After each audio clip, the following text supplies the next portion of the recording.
you see a slushy lake and you're like, I'm going to get cold feet. They see a slushy lake and they're like, oh, this is sweet. Let's go jump in. You can stop them. It's just a losing battle because innately they want to explore and they want to play.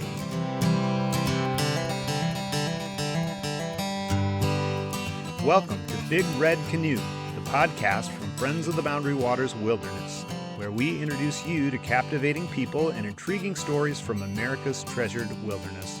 I'm Dave Meyer. Grab a paddle and hop on in.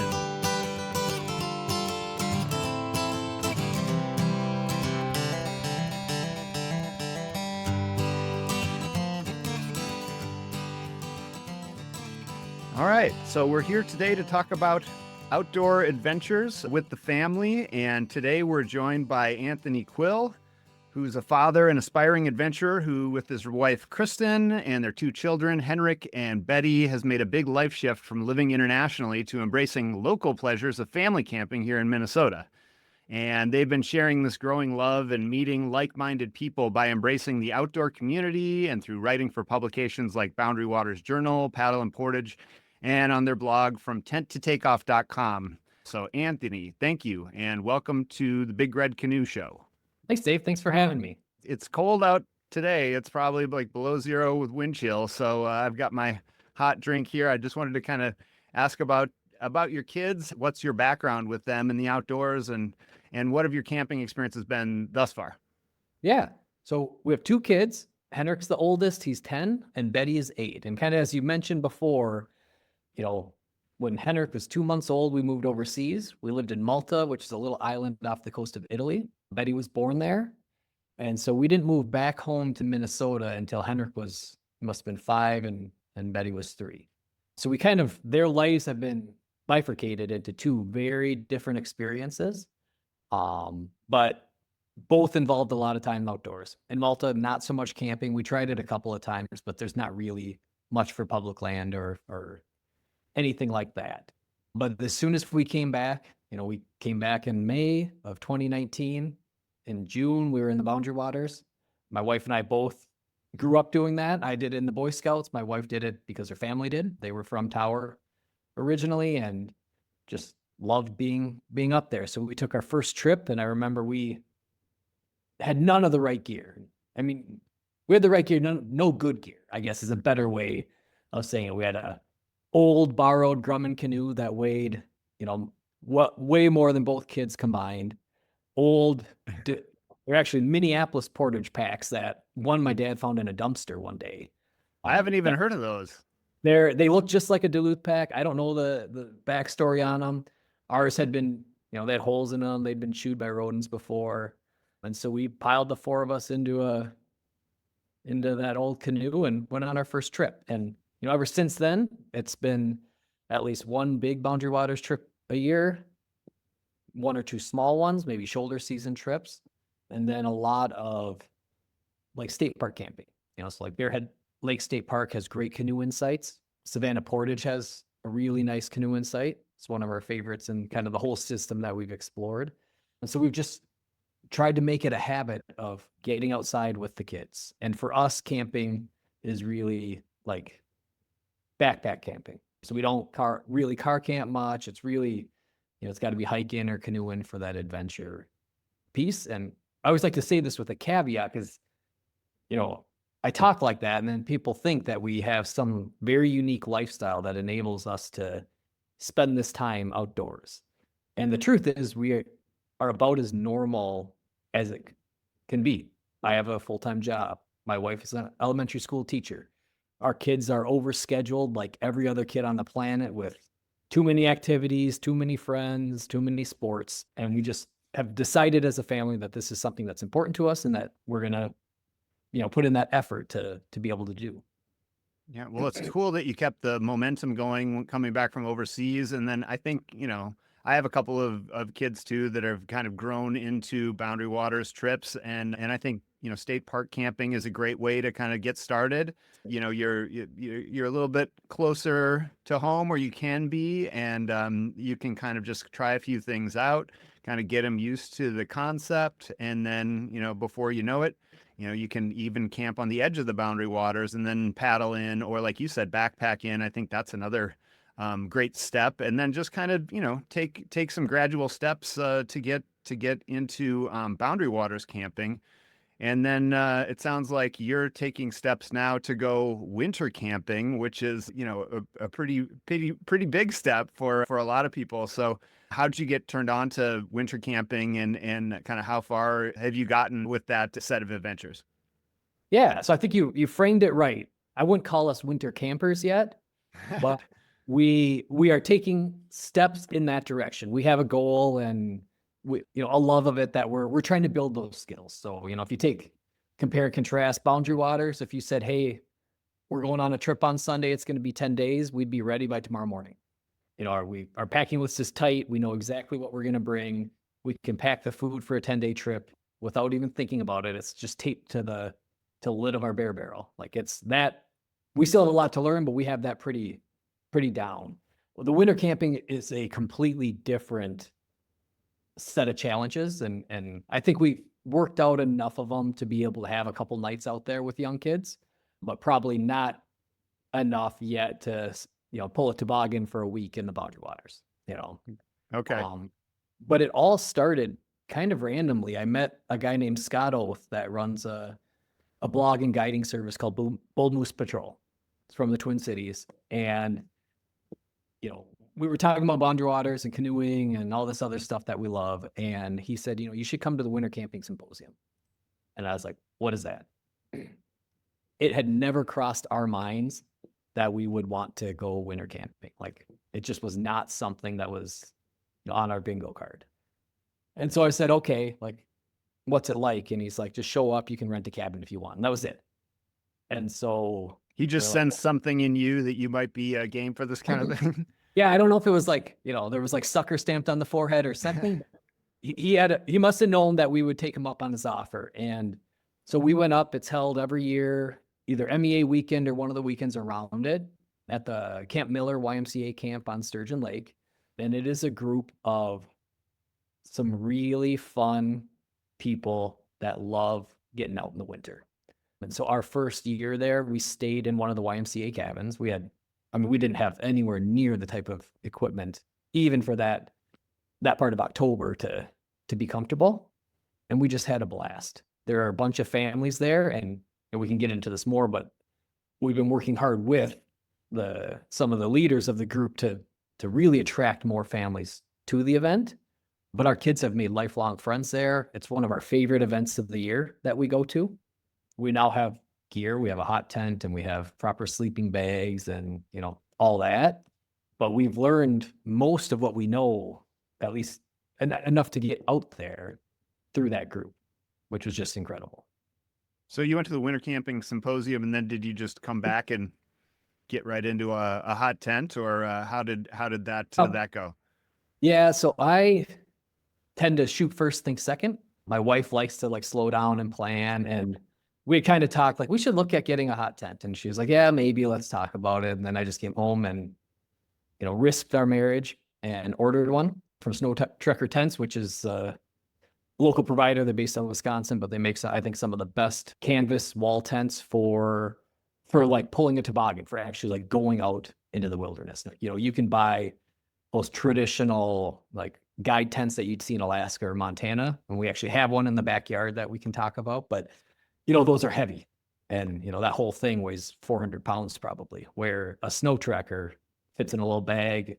It's relatively light, and you can set it up in no time. Does it come with the stove?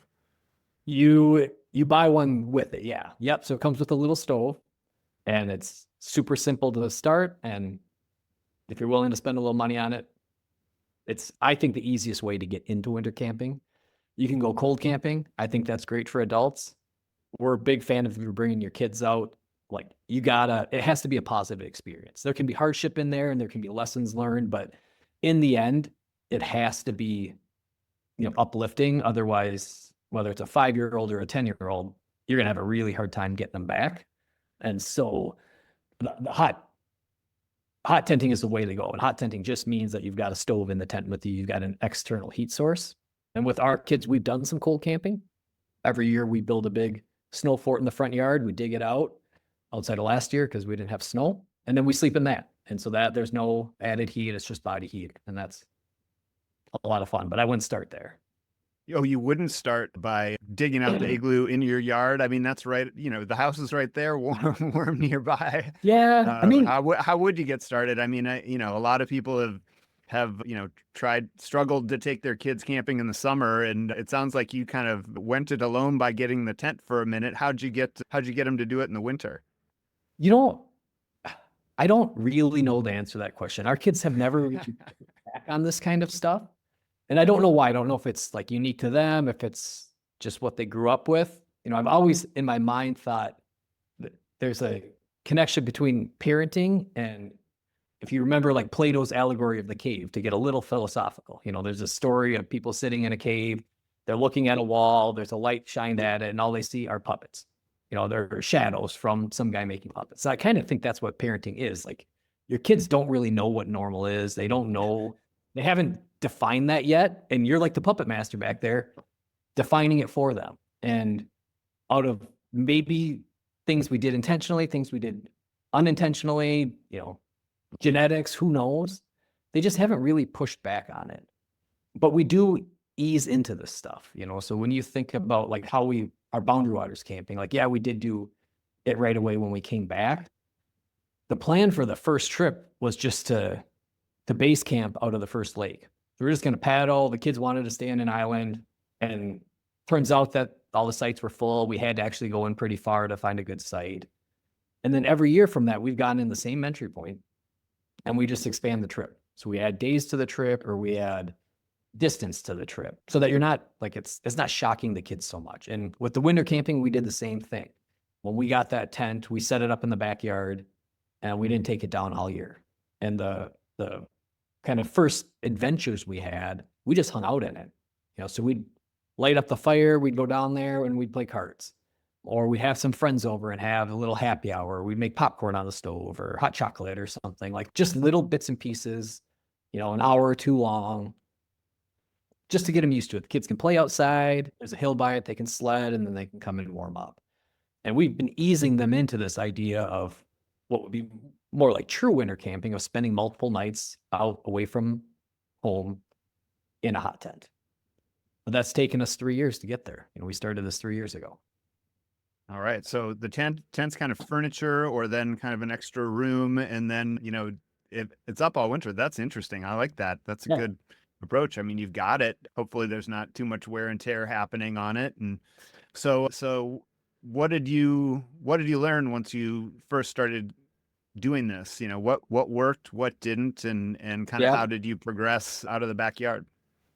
Yeah, I think one of the first things we learned is that we just needed either better or more gear, because you have a choice when you have a hot tent. You can either burn that stove all night long, but you're going to wake up every 2 hours to stoke it. And if you miss where you've got good embers, you're going to have to rebuild that fire. So that was me laying closest to it. And, if I slept through the cold, the kids woke up and were cold, and I had to start a new fire. And, that's not the most enjoyable way. So we kind of realized early on that we needed better sleep systems. We needed a better way of staying warm at night, so that we only had to do that if it was like below zero. So that kind of maybe like, especially like 10 to 32-ish range, our sleeping bag system should be able to support us, and then we can go from there. And as part of that, I mean, and we were not, immune to this. Like, when you think about these big white canvas tents, you almost think about cots. Like, you think about like either in the military or like hunters or whatever it is. There's always like cots in there, and it's like a big, nice setup. Yeah, you'd be off the ice or off the snow, right? Yeah, but that can be deceiving, because, often the air temperature is colder than the ground. And it's harder to keep insulation on top of that cot, especially when you're moving around a lot, especially kids that, are kicking and turning. And so we learned really fast that was a lot colder. So unless you have the fire going that's moving hot air underneath the cot, we found it didn't help us at all. And so we ditched those almost immediately. And then if we're not like really backcountry, camping, like if we're just like in the backyard, which we do all the time, we bought a bunch of cheap military surplus wool blankets. And so we kind of prioritize now having a lot of ground insulation. So we'll have our normal sleeping pads, but we'll throw a bunch of those down just, especially for the kids, like when they roll off of their sleeping pad, they can get cold really fast. But if they roll off their pad and they're on 3 or 4 wool blankets, with a tarp under it, there's some protection there. It buys you some time to get them back on their sleeping pad before they get cold. Smart. And that probably wouldn't work if we're going to pull a toboggan and go, on a real backcountry trip. So, but that works. And then, if we do backcountry, we do have, I think we have 2 adult sleeping bags that were on sale in REI that are technically 0-degree bags. Then we have a couple of like 20-degree bags, and we will just start to double them up. And so, especially with the kids, we'll put them in 2 sleeping bags, sometimes 2 sleeping bags and a liner. And especially when they're little, we'll take like the strap from their sleeping pads and we'll cinch off those bags right below their feet. And so you don't have to spend money on a kid's sleeping bag, which tend to be expensive and not that great. You just cinch off that extra airspace, and then they're only having to heat up the length of the sleeping bag from their head down to their feet. That makes sense. As they grow, you just cinch it off less and less until they're kind of adult size. So, where have you gone then winter camping? Like, where did you take your setup when you left the backyard? Yeah. So we've so far always done it when we were pretty close to our backup plan. And so over the last 2 weeks of December, we kind of have a tradition. We go up to either somewhere on the North Shore or up by Ely. We stay in a off the grid cabin that maybe has electricity a little bit, maybe doesn't, wood burning heat and probably a backup heat. And so what we've done is we've set it up in the woods near that cabin. And so that way we always have somewhere to go back to, but it's a little different than going into your house. Like when we go back there, we got to light the fire again. But, if you get out and especially you're up there and you think it's going to be nice and then it's 10 below, like, maybe you call it and you just go warm up. This year will be the first time that we're going to actually pull the gear in. We're going to do it just on the edge of the boundary waters. We're again going to stay in a camp in a cabin, one that we've been at. And then we're going to pull it in probably mile and a half, sleep for a night or 2 and pull it out. And that'll be a real test of, did we remember everything? Do we really have any clue what we're doing? But still with a backup plan, like worst case, you leave your gear set up and you quick run back to the cabin. So for your average person, I mean, that makes sense to me for getting, making sure that everybody's safe and sound and snug. And if things go wrong, you don't want to sacrifice your family to turn into icicles. But many would say, why not just stay in the cabin? What's so special about the winter camping part? I don't know how to explain it, but like even just being in the hot tent is fun. Like it's cozy. There's a little challenge to it because it's not, the way it pushes out heat. There's no insulation in a hot tent. There's nothing that keeps that heat in. So you've got, heat towards the front and then cool towards the back. But there's at least a little sense of adventure that comes along with it. And so most people that we know, they ask that same question, and I don't think I've answered it, sufficiently that they're going to want to join us on any of these trips. But there is something about, being out there, and especially sleeping in it. Like it can be very cozy, especially if it gets cold. The kids are really proud of themselves. Like they went into school, and when we slept in the snow fort, my daughter was in kindergarten and she went in and, they had their circle time and tell their little stories. And she told her kindergarten teacher about this. Her kindergarten teacher called us, and she's a good friend of ours, and just said, like, is this something I should be concerned about? Betty's telling some very strange stories. And we were like, no, that's a real life story. Like that, we did it. And she was proud of it. So Wow, there is amazing. hardship, but I think it's rare that something good in life comes without some kind of discomfort. Yeah, so you've got your family sense of pride and experience that you're sharing. That is really cool. So what about clothes? And you talked about the sleep systems a little bit. How Yeah. do you do you just stay in the tent? Do you do other activities? Kind of what are the kids doing outside, and Yep. how do they stay warm and safe? Yeah. I mean, it's hard with kids because I think the biggest challenge, and we have not figured this out yet, and I frankly don't think there is a solution outside of them getting older, is they're not good at moisture management. The second that they wake up, like if your kids are like mine, they run. Like they're just active, they're moving, and they don't have the wherewithal to be like, oh, I should, unzip my snow pants a little bit as we're walking out here so I don't get sweaty. And so for kids, you just have to bring a lot of extras. And that's one of the real benefits of the hot tent setup versus like if you went cold camping is you can light the fire. It's 0% humidity and you can dry out clothes really quick because at the peak of that tent, it's quite warm. That's the warmest part of the tent and you can dry your clothes out fast.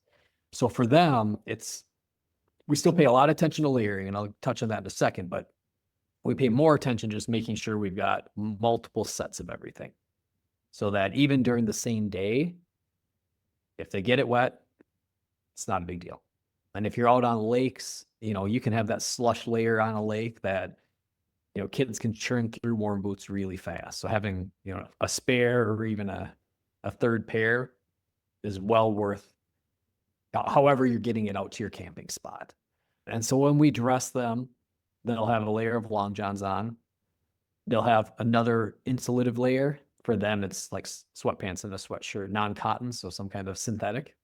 They make merino wool clothing for kids, but it's really expensive. And again, your kids are going to sweat through it. So that marginal difference between like a really fancy merino wool pant and whatever thick sweatpants they've got laying around is just it's not worth the money in our opinion.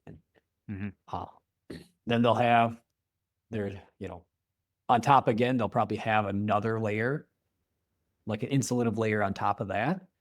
And then they'll have their snowsuit. And we buy just the off the rack snowsuits that Costco sells. They're super cheap. Every year we go in there and we buy 2 or 3 of them for each kid. They've got the zip in jackets. So you've got 2 layers there that you can adjust. They're pretty windproof. They're relatively waterproof.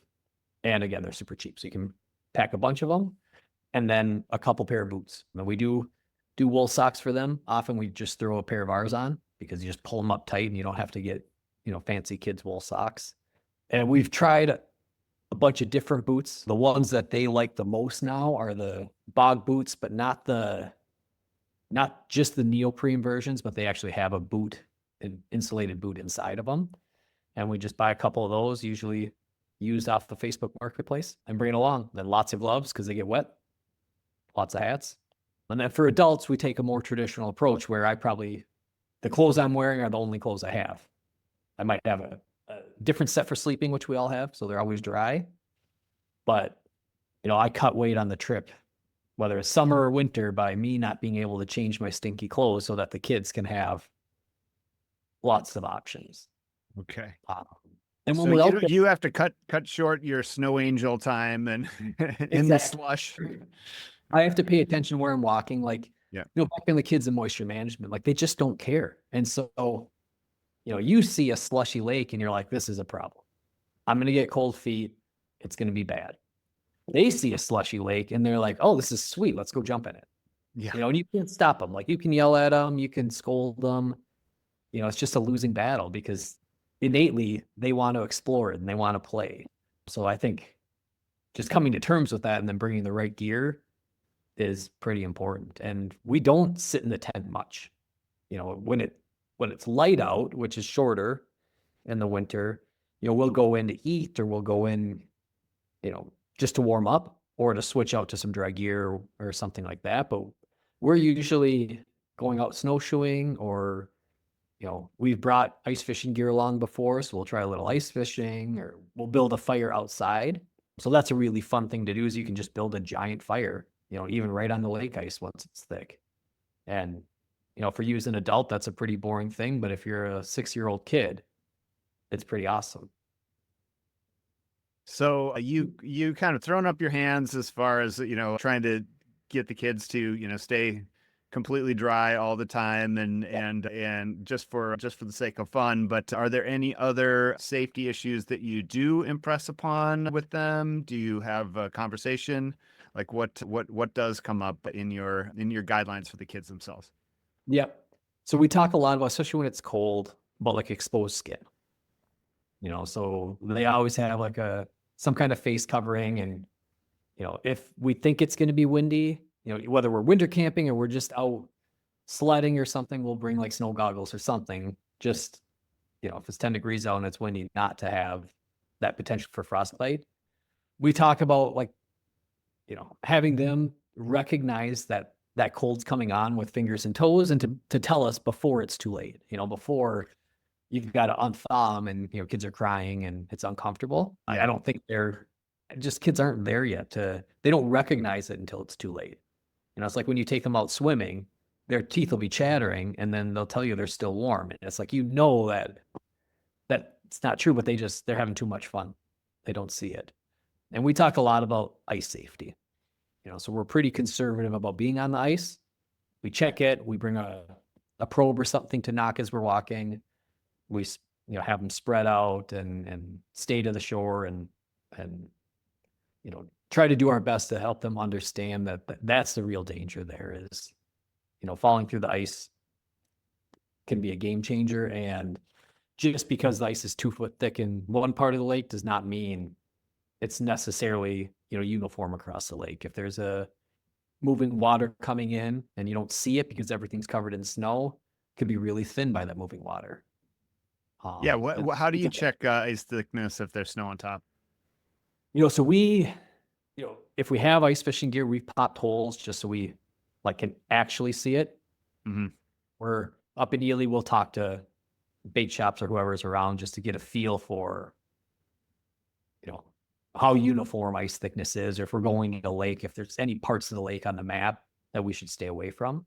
And then we bring like a pole that you can hit as you go, with the logic being, hopefully you can hear the difference. But if it's too thick of snow and it's soft, then there's just risk inherent.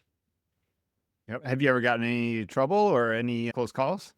Not winter camping. I've popped through on where there was plenty of ice, but sometimes where the ice meets the land, you can have like a little sketchy area so I've popped through there on a reasonably, a 20-degree day, which is fine.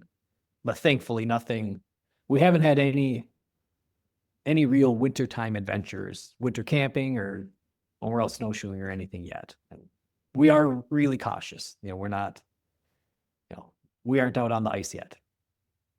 Well, luckily the kids are pretty light, but moving water and things like that, you can never be sure. So that's good that you're taking precautions. So you've got an ice tapper on the list. What else is on the winter camping list? Yeah. So you've got your sleep system, which is really important. And, back on that, test it out before you're away from home. So like I said, we set up the tent in the back. We do that with our shoulder season stuff. When the kids were really little, we just summer camped in the backyard. So you can learn a lot about your system. And then I have a little thermometer that would go on a zipper that I bring on all of our trips. And so if someone's cold or if I'm cold, I look at it quick and I'm like, okay, so this system doesn't work below this temperature. This is where I'm starting to feel the pain, because you have sleeping bag ratings, for example, but a 0-degree bag doesn't mean that at 0 degrees you're going to be comfortable. Yeah, right. As an adult, you're going to get through that night, but you're not going to get much sleep, and it's not going to be fun. For kids, it's going to be probably pretty awful. So you want to test that stuff out. Inside the tents, they don't have a floor, and so you do need a tarp or something so you have a dry spot to keep your sleep set up on. We have all of our cooking stuff. A big part of winter camping is keeping that fire going. And if it's cold out, it's amazing how much wood you'll go through, especially in Minnesota's Northwoods, where a lot of those varieties of trees, there's not a lot of heat in those logs. So when you're cutting down, fir trees or spruce trees or pine trees, it's not the same as burning like a nice seasoned hunk of oak. And so you're going to need a good saw. You're going to need a splitting maul. We don't bring a hatchet. I think that's one of the more dangerous tools that you can bring, just because that short handle is easy to end up with a blade, in your shin or in your foot. And so we bring a full length axe and gloves, and just like know that you're going to spend as an adult a lot of your time collecting firewood. And then we pull things in if we're going any distance on some kind of sled. We don't have a fancy one. There's one I built at a workshop at the Winter Camping Symposium. That's really just a long sheet of plastic with some wood on it. And then the other is just a normal one. We bring like snowshoes, because you do, like, if you're post holing across the lake, that gets old really fast. Lots of warm clothes. And then a deck of cards. We don't, summer camping or winter camping, we don't bring like gadgets. We have a no gadget rule, so there's no electronics allowed. Yeah. We do bring an emergency locator beacon just in case, but that's the only, like, and a weather radio. Those are the only true gadgets we have. When the kids were really little, we let them bring toys, but we don't do that anymore. They're able to keep themselves busy for the most part. Do they help with the firewood? Like, They what do. else do they do around camp? They bug us to want to play when we're supposed to be getting camp ready. So that's like their number one job, is just to drive us crazy. But they're really good about like picking up kindling. So we'll send them into the woods and they'll come back with dry branches and things like that. The older one's getting to the point where he's pretty comfortable putting a log on the fire. The younger one, not so much yet. And they'll help cook, but we cook like hot dogs or eggs and bacon or something. Like, everything we cook is really basic, or something that's either freeze dried or pre-prepared that we just have to thaw on the stove. Oh, and then you got to get water. You put that on the stove? Yep. So you either have to boil snow, which it's a lot of snow to make a little bit of water, or if you're fishing, you can just scoop it out of the hole. Do the kids help with that? They're usually off goofing around, doing something, exploring, the area around us or something like that. When I go take the family camping, my kids usually will insist on bringing a toy. So little action figures I'll let them bring, but also, a couple times I'm trying to, cut down on stuff and they'll bring a big stuffed animal, but I've justified it so far with just saying, well, that's your pillow. We do let them bring a stuffy winter camping, and the young one, sometimes they'll bring one in non-winter camping, so any other seasons, but they're at the age now that they each have a backpack, and so they're in charge of that stuff. And Okay, so well, they can put it in there if they want to. They also have, in those backpacks, they have other jobs. Like my son's, it's a first aid kit, so he's always in charge of that. And then they have their own pocket knives and little hand saws and whatever, they call them their adventure packs. Whatever other stuff they've been collecting over the years gets stuck into those packs, and it's on them. We don't carry them for them unless it's really, like a long portage in the summer, or it's really hot or exceptionally cold or something. well, I suppose a stuffed animal, maybe you and I might know that it's not helping keep them warm, but it might provide some psychological warmth if you're For sure. snuggling with your stuffy bear or something. Exactly. And, each kid's different. Our kids, we can get away with this.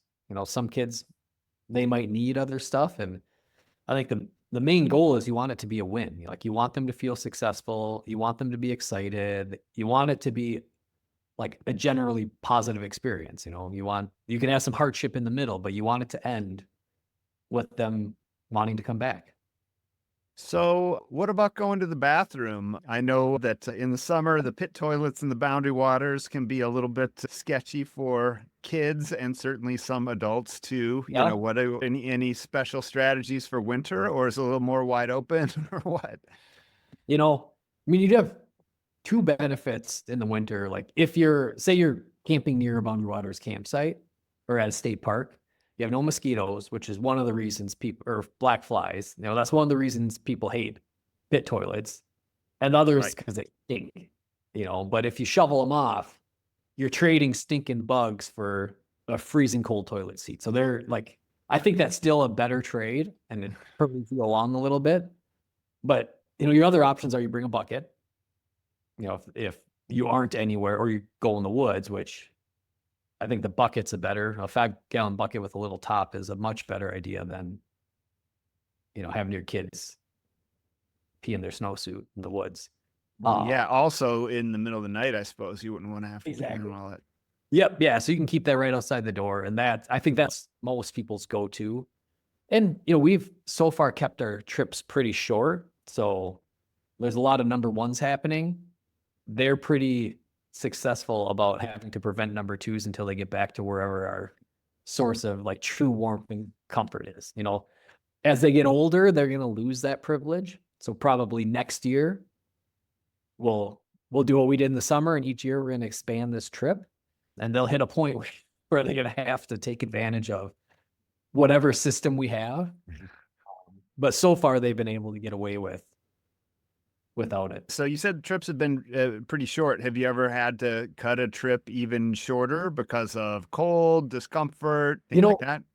The winter ones, not yet. We have summer ones cut short a couple of times due to bad weather.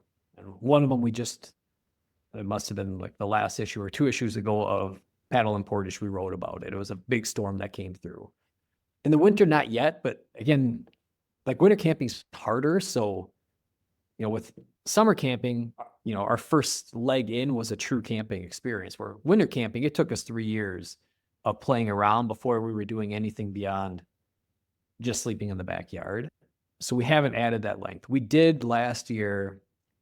I really wanted to do some backcountry angling. So we got all set up with like a pop-up ice house and all the gear to go back into a smaller Boundary Waters lake by the cabin we were staying at and do some fishing.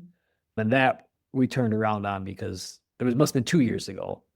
The weather was awful. It was super windy, super cold. That year, the lakes all had a huge amount of slush on top. And so you were post-holing through into probably 6 inches of water. The bottom of the toboggan starts to ice up, and then you can't even pull it. And so we almost left the gear when the wind picked up and came back for it. Oh, wow. It was just so heavy, you couldn't move it. And you'd flip the toboggan over, you'd pound it off, flip it back over, you'd walk 10 feet, you'd have 2 inches of slush, immediately frozen to it. And that was in the winter, the only time where we had an issue.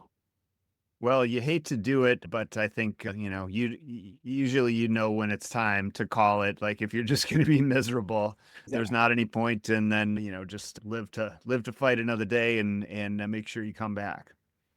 That's exactly it. And again, you want everyone to like it. You want to like it so that you keep doing it and you keep building that skill set and you keep going on longer and more enjoyable trips. So have there been any just moments that come to mind that has showed growth or enthusiasm for your kids, or just family moments that you've kind of grown together through this and that keeps you coming back? Yeah, I mean, I think the fact that the kids look forward to it is the biggest win. Like even I was talking before, we have 2 winter tents now. One is like an outfitter one that you're not hauling anywhere, but what we learned is this can be a good way to just spend more time outside as a family, even just setting it up in your yard. And we found it's a good way to get the neighbors out. And so we set up now a bigger tent, and we'll have neighbors over for happy hours or dinner, or we set up a projector in there. And because it's a white tent, you just project onto the wall and kids can watch a movie. And the fact that when I started setting that up, the kids all came out and helped me was a sign that they're ready for winter, like that they're starting to see winter as more than just hockey and watching movies. And that's a huge win. And I'd say the other is at the Winter Camping Symposium, which I think anyone that's interested in winter camping should go. And I'm happy to talk all about it, but they have a kids experience or a kids day where they teach them all kinds of outdoor skills. And so starting pretty young, you can learn basic knife safety, blade safety, starting fires, cooking over fires. And the fact that the kids love that and they keep wanting to come back, and they're starting to show that they have some semblance of, safety knowledge around having a blade or having an open fire, I think is also a win in my book. Are those their favorite skills that they've picked up? The fire, I mean, fire, but, and knives. I mean, what could be more fun, but for kids, but, anything else that they've really picked up quickly, or are there some other things that have taken a little more patience on your part? They tend to pick up whatever you put in front of them relatively quickly. The patience really comes around you as an adult knowing what's dangerous and then knowing that they're just not going to listen. So moisture management, staying dry is the perfect example. But the other is like in their sleeping bags, like they don't understand how important it is to put on your dry clothes and keep them dry, because they'll roll out, they'll be half in their sleeping bag when the fire's still on. Before you know it, one's got their arm like up in a snowbank off of the tarp. And like that is the parents really frustrating because you're going to end up waking up at 3 a.m. and they're going to be freezing because their clothes are all wet. But at the same time, there's not much you can do about it. Like you can yell all you want, but they just don't care. They don't see the danger or the value in that advice yet. Yeah. So it's best for you then to be prepared. Yeah, I think you just got to come to terms. It's the same with the summer stuff. Like as a parent, you got to come to terms with like what the trip's actually going to be like. Try to see it through their eyes and come to terms with some of the frustrating things that you have no control over. They're just going to be like that until the kids get older and more mature and, probably make that mistake a couple of times and then learn the lesson you're trying to teach through experience by just being wet and cold and then realizing that's not how they want to feel. With over 1,200 lakes and hundreds of miles of trails, it's no wonder that people spend a lifetime exploring the Boundary Waters. With so many possibilities, it can be daunting to figure out where to go. Whether you seek adventure, solitude, or want to reconnect with others, Friends of the Boundary Waters has extensive online resources to help you get the most out of your Boundary Waters experience. Visit www.friends-bwca.org/explore for more information. Well, I was hoping that we could do a quick speed round of questions to wrap up here, and so I'm just going to ask you a few quick questions. Hot chocolate or apple cider for winter camping? Hot chocolate. Biggest winter camping luxury item that you pack for the kids? I think that would be these stuffies that I'm not thrilled about, but they're allowed. I hear that, as long as they fit on the sled.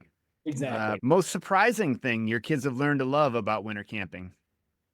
I think that a little discomfort is okay. That's not necessarily a bad thing. Synthetic or down sleeping bags for kids? I think both.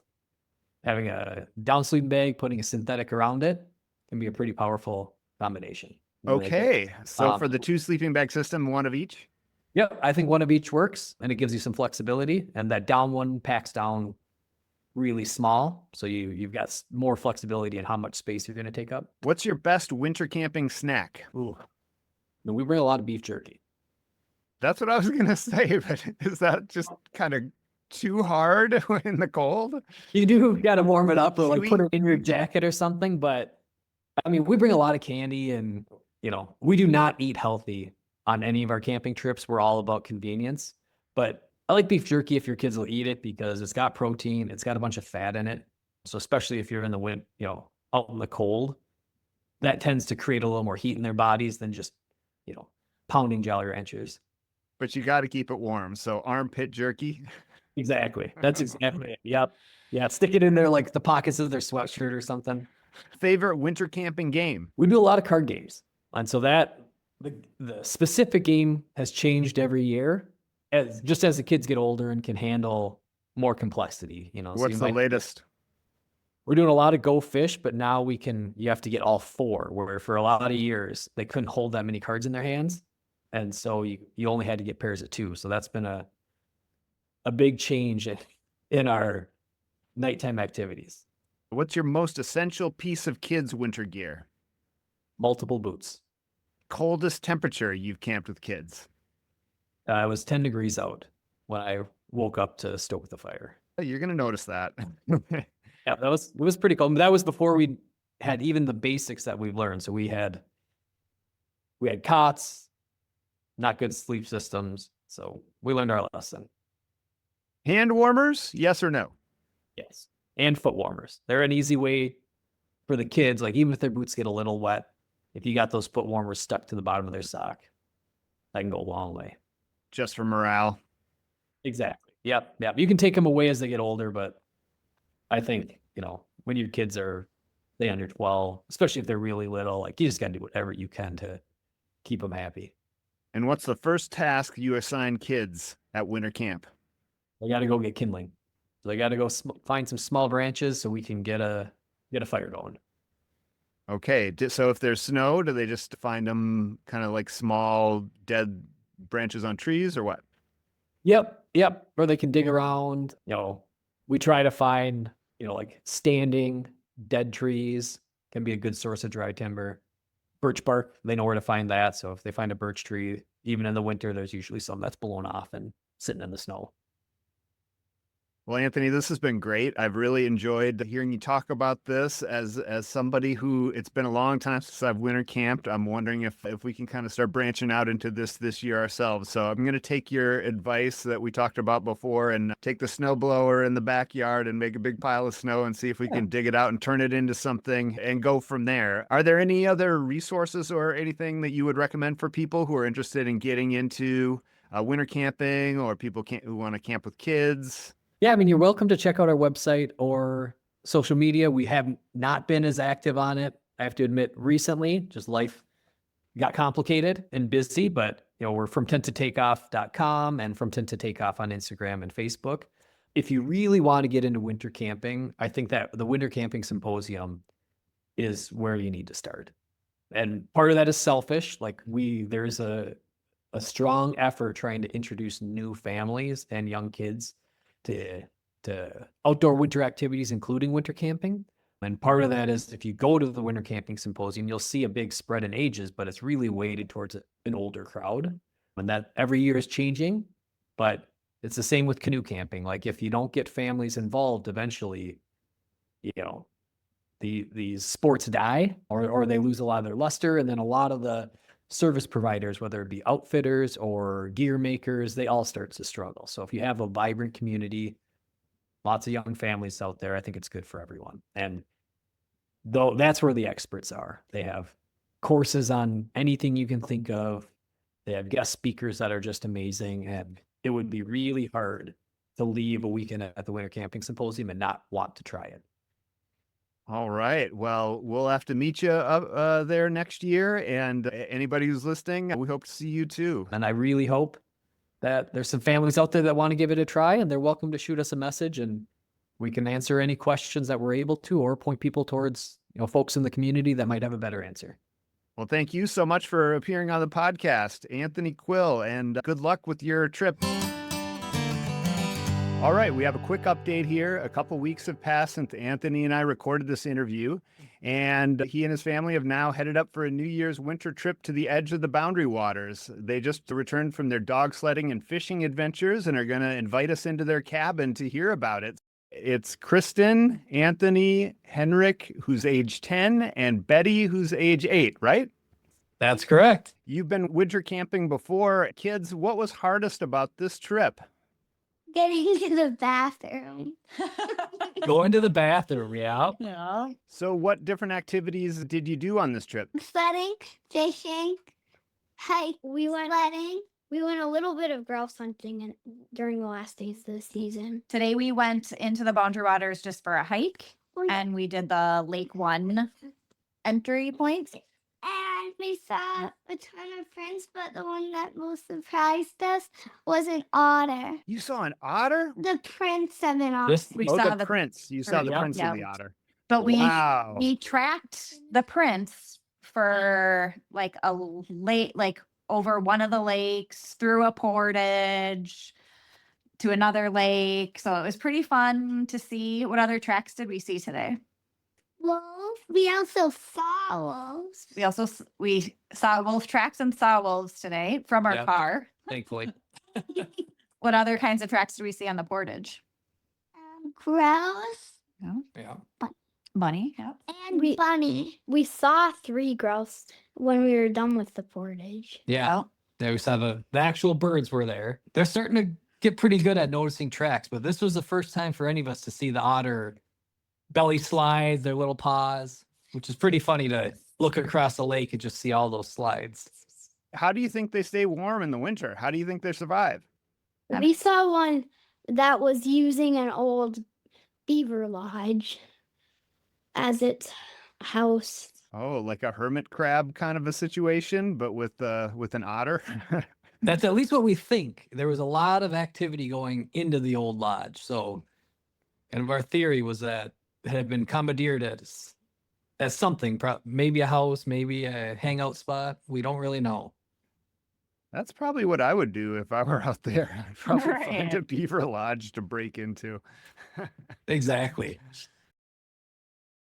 Tell me about dog sledding. How many dogs were there and how many sleds? There was 3 sleds, and each sled there was 4, but then the guy's sled had 6. And where did you go? We started at Fall Lake and then rode across that, and then we did we rode on a 4-mile portage to Basswood, and then we fished and ate lunch in a little bay there, and then we came back. Was the portage really rough to dog sled across? We did have to pull aside because another dog sled came and we were going to stretch our legs. Did the dogs stop to smell each other? They would just bark like crazy, but then right when we started to go, they would be silent. What sound did the sled make going through the snow? Except for when you put on the big brake. That's That, yeah, Yep. big break. Yeah. Did you ever hear the ice crackling? yeah. Yeah. Yeah. Was that Yeah. scary? No, because that was just the top layer. Yeah. That sounds like a big adventure. Did any of the dogs do anything funny? And one of them had the same name as me. Yep. There was a dog named Betty, and they like to cuddle and had a nice little connection. Did anything funny happen? One of the dogs tried to bite the rope that connected the sled to one of the dogs, and he did bite it. Bit through it. Fit through it. He bit through it. Yeah, so then we had to put a new one on. How about dad? Who was the better driver, mom or dad? Dad, What? you can crash into the tree. I don't ever crash into a tree. You were so close, and then we were so close. Let's follow your sled path. Me and Dad did crash into a lot. See, exactly. I think mom was the better driver. One log. So did you just go dog sledding around, or did you go fishing, or did you bring your tent with you? What was the activity there? We went dog sledding for the 7 or 8 miles. We then ate a couple of snacks, made the holes to go fishing and fished, ate lunch, did a little more fishing, and then we went back. Did anyone catch a fish? 2, 3. I caught 2 northerns and he caught 1. What did they look like? We kept 2 kind of like probably 17, 18-inch ones that we're going to make pickled northern with. And then the other one was a little bigger, and that one we sent back in. Were you just sitting on a bucket, or what was that like? We were sitting on a bucket and they packed in a couple folding chairs in the sleds. But yeah, mostly buckets.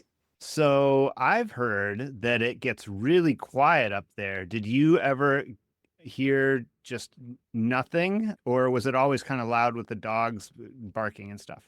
When you were fishing, it was pretty quiet. The dogs are usually quiet, but when someone else or another team of dogs go by, they go crazy. I know you guys you like to stay in your tent, in your yard, and then you were going to set up your tent here and maybe sleep in it. So kind of how did that go and what happened? We set it up, but then the first night we couldn't, and then it kept getting colder. Yeah. We didn't want to do it before dog sledding because we'd have some tired kids and parents. And then we got back after a day on the lake and we were all frozen solid and decided that would be a bad night to try it. And then the temperatures dropped and we didn't bring all of our gear. So we decided maybe this just wasn't the week for us to sleep out there. So what did we do when we set it up? What did we do in the tent together? We read Wish, We read books, yeah. and we made hot cocoa. Made hot chocolate. Do we eat anything? We roasted s'mores. Made s'mores. And my hot chocolate was green and Henrik's was red. And then we made that like Jiffy Pop, The popcorn. Yep. Yeah. portable popcorn. You just spent some time in the tent and you spent some time outside. And then did you have to take the tent down? Or is it still up out there? We took it down this morning. They did. I would say that's the proverbial week. Yeah. Everyone helped set up the tents.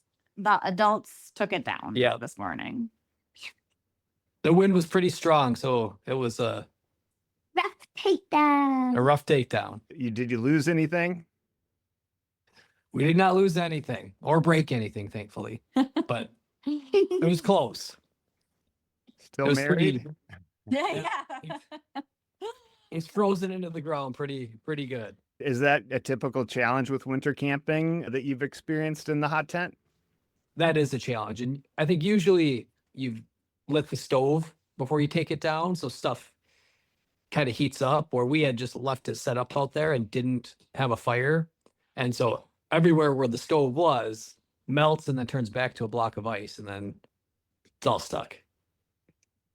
So it was a little hammering to get it undone. I think you guys are really brave for being out there, and I applaud you for taking this on and spending the time in the winter as a family to be out camping and being outside. I made a New Year's resolution this year to get outside every day and do an outdoor activity. And on the second day of the year, I already didn't get outside. So you guys are way ahead of me. So I applaud you for that. And I really thank you for joining me here on the podcast. Thanks for having us. And thank you, everyone, for listening. If you enjoyed the show, please share it with a friend and leave us a rating wherever you get your podcasts. We'll be covering a wide range of recreational topics this season, and we'll meet some great personalities from the BWCA along the way, so be sure to subscribe so you don't miss a thing. And to become a member and support the Friends, visit friends-bwca.org. Big Red Canoe is a presentation of Friends of the Boundary Waters Wilderness. Original music by Surge and the Swell. I'm Dave Meyer, and we'll see you next time on Big Red Canoe.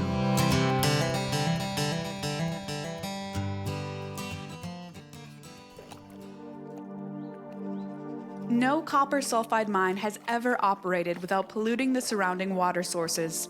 It's the most polluting industry in the United States and an existential threat to the boundary waters. That's why Friends of the Boundary Waters is championing the Prove It First law. The Prove It First law is simple. Before a copper sulfide mine in Minnesota can be permitted, the Prove It First law would require independent scientific proof that just one copper sulfide mine has operated in the United States for at least 10 years without causing pollution, and that one mine has been closed for at least 10 years without polluting. Let's protect our clean water. Let's pass a Prove It First bill.